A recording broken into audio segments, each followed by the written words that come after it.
The journey that changed Geoffrey Chaucer's life. Hello. The journey that changed Geoffrey Chaucer's life is the focus of the video we're showing today.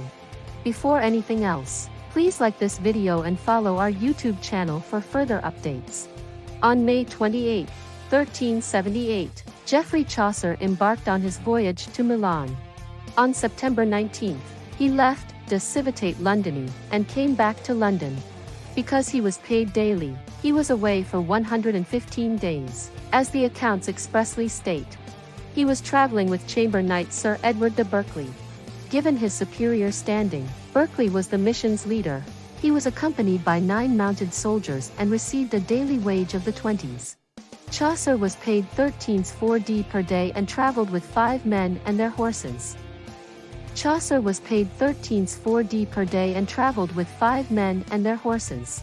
As Chaucer was earning exactly 2/3 as much as Berkeley, it is evident that the wages had been calculated about one another. This may reflect the weighting of knight to esquire. In this group of 16, Chaucer served as the deputy, and Berkeley and Chaucer appear to be the only 2 named, selected members of the embassy. As a result, Chaucer held a position of enormous prominence and had his entourage. He had been sent on several trips during the past year or 2, including ones to Flanders, Paris, Montreal, and possibly other regions of France. At this time, there were established routes leading to Italy. This huge company traveled across the Channel, followed the Rhine roughly on horseback, then crossed the Alps into Lombardy. A reasonable daily average for authors who are not in a rush would be 25 miles. It would take around a month or a bit longer to travel the 800 kilometers from London to Milan. There is little reason to believe that Chaucer's voyage, unlike his winter crossings of the Pyrenees in 1366 and the Alps in 1372-73, would have been particularly difficult given his age. He was in his mid-30s, or the ideal time of year, in terms of climate.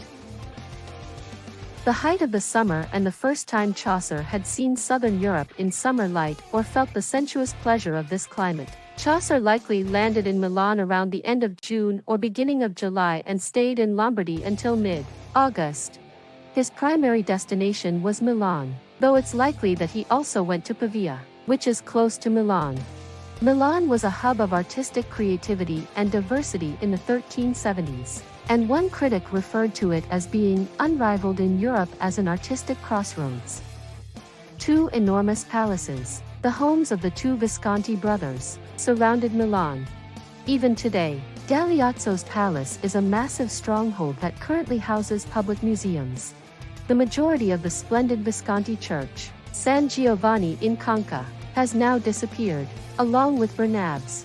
One can stroll downstairs into the crypt and picture the former splendor of the basilica, which was subsequently eclipsed by the Duomo and then split in 2 to make room for a road. Today, a portion of its walls sits on an island in the center of a bustling road. A late antique foundation from the 5th or 6th century was San Giovanni in Conca. When Chaucer visited Milan, San Giovanni had just gotten a sizable statue of Bernabé, who was astride his horse and gazing forward, supported by the feminine statues of strength and justice.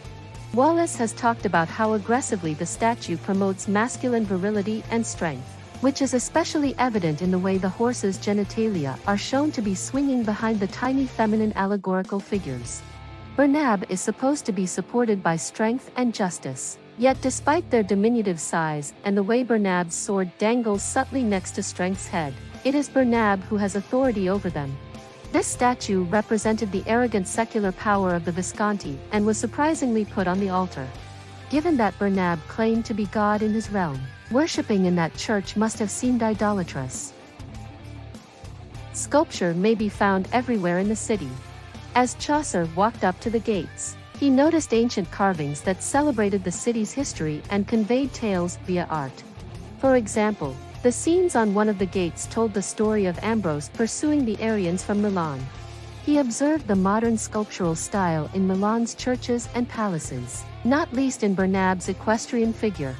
During Chaucer's visit, new artistic and architectural construction could be seen all across Milan and Pavia. The growth of the visual arts coincided with the promotion and support of poetry and education. Emperor Charles IV established Pavia University in 1361. Additionally, the creation of manuscripts, the upkeep of libraries, and the creation of poetry were all essential to Visconti's sense of self. Under the protection of the cruelest and most dreaded tyrants of his period, Chaucer very likely acquired the cultural information that would change his literary practice. The role Petrarch played during the Visconti rule is where we most clearly see this emphasis on bookish and literary culture. Petrarch's position offered him the freedom and leisure to write and focus on his studies, but as a client of dictators, he was seriously compromised, which horrified his contemporaries like Boccaccio on both a political and intellectual level. Between 1353 and 1361, Petrarch lived in Milan. During and after this time, he frequently traveled to Pavia, making his final trip there in May 1369, less than 10 years before Chaucer's likely visit. 1374 saw his passing.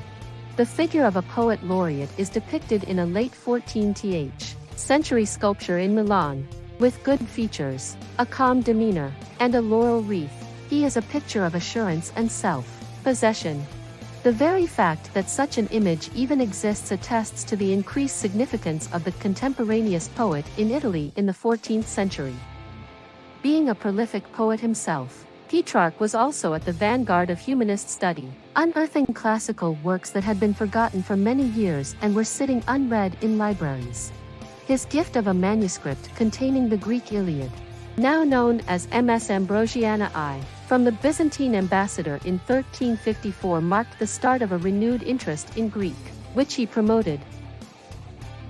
A 1426 inventory of the Pavia Library is on hand.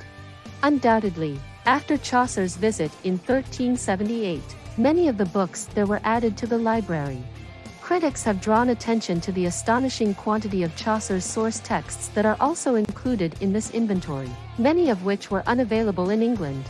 The possibility that Chaucer obtained this material is extremely high. In particular, his poetry from the 1380s reveals a depth of understanding of Boccaccio's poetry at a period when no one else in England appears to have had such knowledge. How did this work if he did read books from the Visconti libraries? He would find it simple to win the Visconti's favor and receive gifts due to his position as a deputy on a mission from the King of England. Under the protection of the cruelest and most dreaded tyrants of his period, Chaucer very likely acquired the cultural information that would change his literary practice. For the majority of his poetic career, Chaucer primarily drew inspiration from the poetry of Dante and Boccaccio. A short distance from San Pietro, in Galeazzo Visconti's fortress, was where the Pavia Library was located.